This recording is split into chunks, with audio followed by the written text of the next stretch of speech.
Alright, here's a project I've been working on.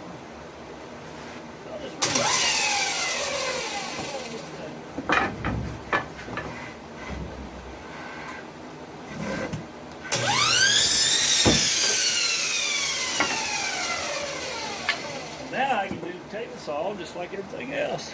Get it up out of the way.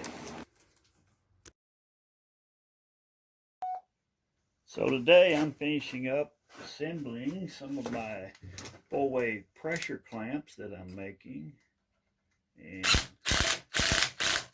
you can watch me do this one.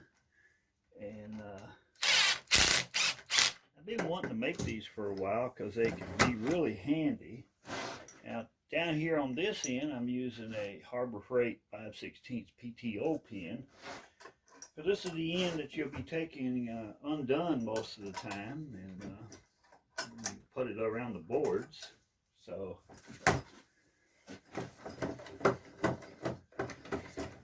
it's really not that hard to make. Just making the metal is the hardest thing. So if you got access to metal parts and can do some machining, it's pretty easy.